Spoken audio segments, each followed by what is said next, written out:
Bapak Ibu sekalian, sahabat Sinergi, mitra PT BES, kami dari tim konsultan ingin berbagi bagaimana cara membuat larutan ekofarming.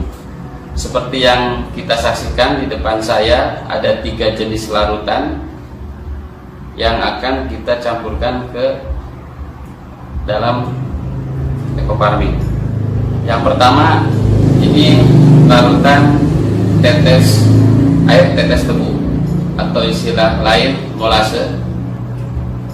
Yang kedua, air kelapa, dan yang ketiga, air mineral biasa. Ketiga jenis pelarut ini memiliki beberapa spesifikasi. Air tetes tebu atau nama lain molase itu selain untuk menambah nutrisi dari mikrobiologi atau sebutnya bakteri positif yang ada dalam ekofarming, jadi Bapak Ibu sekalian tidak harus menambahkan molase. Dan yang berikutnya ini larutan kelapa. Larutan kelapa ini selain sebagai pelarut juga memiliki spesifikasi lain, yaitu bisa menambah daya maksimal daripada larutan biofarming karena di dalamnya banyak nutrisi atau mineral yang ada dalam kandungan air kelapa itu sendiri. Dan yang ketiga itu air biasa. Ini yang sudah umum dilakukan oleh Bapak Ibu sekalian dalam melarutkan ekofarming. Namun di sini untuk air biasa tidak ada kelebihan lain sebatas hanya pelarut. Kita perhatikan, ini sambil contoh untuk ekofarming yang akan kita larutkan. Ini bentuknya, kita buka.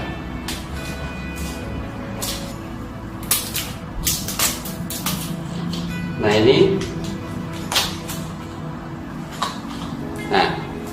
ini adalah ekofarming dalam bentuk padatan atau tub, yang di dalamnya itu ada plastik pembungkus.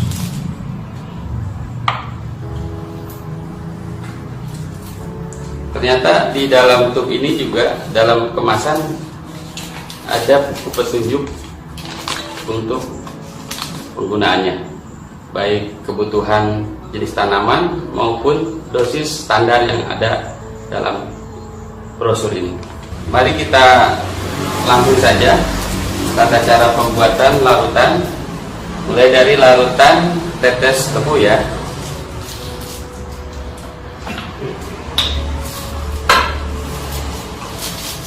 Kita buka plastiknya atau bisa diremas dulu di sini supaya lebih mudah dalam pelarutan dan tangan juga tidak kotor. Dan kenapa di dalam plastiknya? Ini satu alasan supaya tangan kita barangkali kalau yang masih belum disterilkan bisa menunjukkan kontaminasi. Kita masukkan.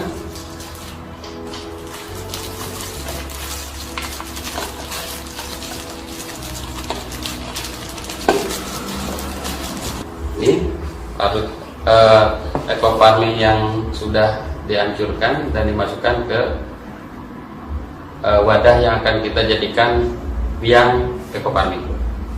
Selanjutnya kita campurkan molase atau air es tebu ini menjadi pelarut.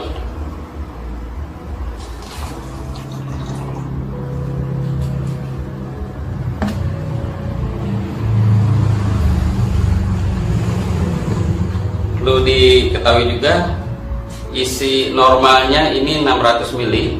Sementara saya asumsikan posisi di sini berarti sekitar setengah liter. Jadi kalau 2 hitung ditambahkan 1 liter.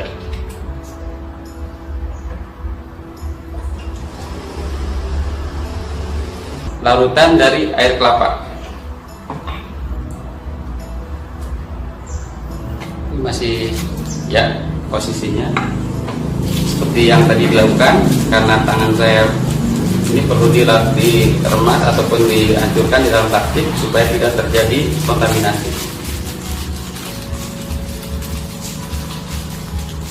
ini kelebihan dengan adanya tambahan plastik ini, minimal pada saat penghancuran tidak langsung kena tangan, sehingga tidak kemungkinan kecil untuk terjadi kontaminasi bakteri yang ada dalam tangan kita.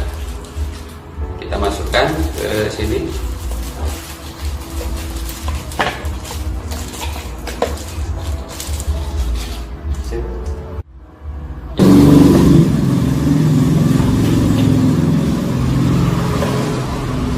Lalu botol kedua.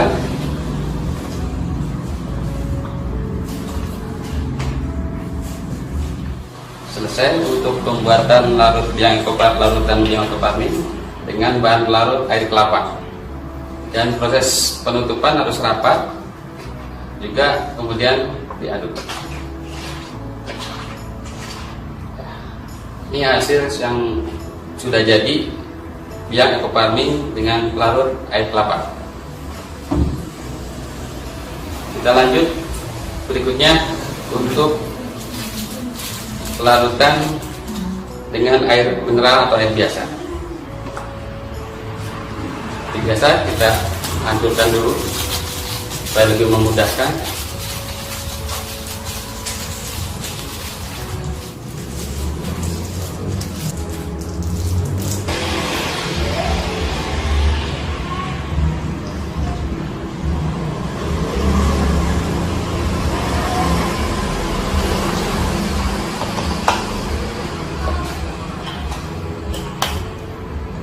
Botol kedua.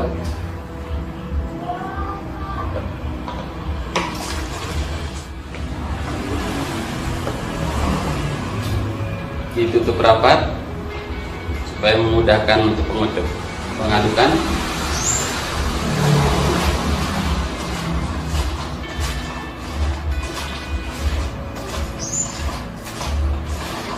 Inilah larutan yang sudah jadi dengan pelarut air mineral biasa. Kita taruh di belakang ininya supaya kelihatan perbedaannya, mungkin karena reaksi dengan beberapa pelarut yang berbeda.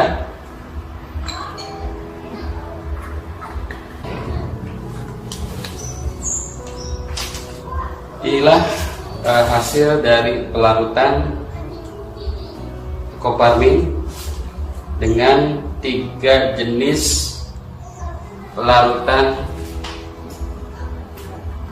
yaitu air tetes tebu molase, ini dengan air kelapa, dan satu lagi dengan air mineral. Secara fisik kelihatan hampir mirip ya, anggapnya sama. Tapi yang membedakan nanti hasil dari pelarutan ini tentunya akan memiliki efek yang berbeda-beda. Yang pertama, ini jelas dengan molase kita tidak perlu lagi menambahkan molase untuk dalam waktu penyimpanan yang lebih lama.